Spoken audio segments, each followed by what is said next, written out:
కర్నూలు జిల్లా అదోనిలో విద్యుత్ అధికారులు జాతీయ ఇంధనం పొదుపు వారోత్సవాల ర్యాలీను ఎమ్మెల్యే పార్థసారథి స్థానిక మున్సిపల్ గ్రౌండ్ నుంచి ప్రారంభించారు.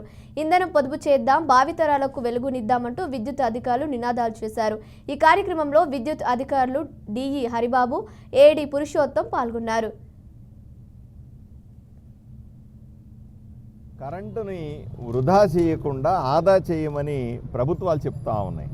ఎందుకంటే మనకందరికీ తెలుసు, రోజు రోజుకు కరెంటు ఖర్చు పెరుగుతూ ఉంది, కరెంటు ఉత్పత్తి తగ్గుతూ ఉంది. తప్పనిసరిగా ఆంధ్ర రాష్ట్రంలో కానీ లేదా చాలా ప్రాంతాల్లో బయట నుంచి కరెంటు కొని మనం వినియోగదారులకు ఇవ్వాల్సి వస్తుంది. ఆలోచన చేయండి, ఒక్కరోజు ఇంట్లో కరెంటు లేకపోతే, అన్నింటికంటే ముఖ్యంగా సెల్ ఛార్జింగ్ లేకపోతే ఏమైపోతారు ప్రజలంతా కూడా, ఫ్యాన్ తిరగకపోతే ఏమైపోతారు, నిద్రపడుతుందా, అట్లాంటి పరిస్థితులు వచ్చినాయి.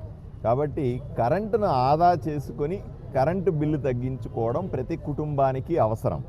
దీనిని దృష్టిలో పెట్టుకొని ప్రభుత్వం కూడా ఒక వారోత్సవాల్లాగా, ఓ ప్రభుత్వం వైపు నుంచి కూడా ప్రజలను చైతన్యం చేయడానికి కొన్ని ప్రత్యేక కార్యక్రమాలు చేస్తూ ఉన్నాం. అందులో భాగంగా ఈరోజు ఆదోనిలో ఒక ప్రత్యేకమైనటువంటి ర్యాలీ చేస్తాను. ఈ ర్యాలీలో సబ్ కలెక్టర్ గారు ఉన్నారు, మిగతా విద్యుత్ సిబ్బంది అంతా కూడా ఉన్నారు ఇక్కడ.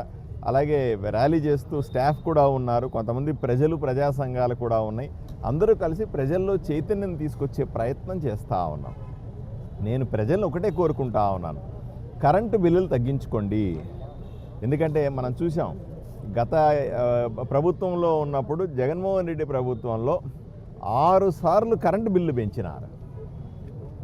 ఇంటికి 300 రూపాయలు 400 రూపాయల కరెంటు బిల్లు వస్తూ ఉంటే దాన్ని 5-6 వేలు వచ్చే కరెంటు బిల్ లాగా తయారు చేశారు. విద్యుత్ వినియోగం మీద అవగాహన కోసం ర్యాలీ కండక్ట్ చేయడం జరుగుతున్నది.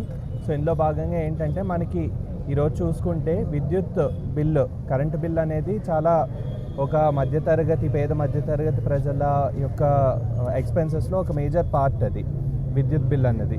సో అందులో చాలామందికి కేవలం అవగాహన లేకపోవడం వల్ల ఏంటంటే పాత విద్యుత్ పరికరాలు వాడడం కానీ, లేకపోతే చిన్న చిన్న అలవాట్లు, ఫ్యాన్లు లైట్లు వేసి వదిలేయడం కానీ, సో ఇటువంటి వాటి మీద ఒక అవగాహన లాంటిది క్రియేట్ చేస్తున్నాము. దానివల్ల ఏంటంటే వాళ్ళు ఈ బెస్ట్ ప్రాక్టీసెస్ ఏవైతే ఉన్నాయో, విద్యుత్ శాఖ వాళ్ళు అవగాహన కల్పిస్తున్న బెస్ట్ ప్రాక్టీసెస్ అవి ఫాలో అయ్యి వాళ్ళ విద్యుత్ బిల్లుని ఎంతో కొంత తగ్గించుకుంటారు. విద్యుత్ ఆదా అనేది కేవలం అంటే ఏదో అది దానివల్ల డబుల్ బెనిఫిట్ ఉంటుంది. ఏంటంటే, ఒకటి మన కరెంట్ బిల్ అన్నది తగ్గుతుంది, ఆర్థికంగా మనకి బెనిఫిట్ ఉంటుంది, 2 పర్యావరణానికి కూడా బెనిఫిట్ ఉంటుంది.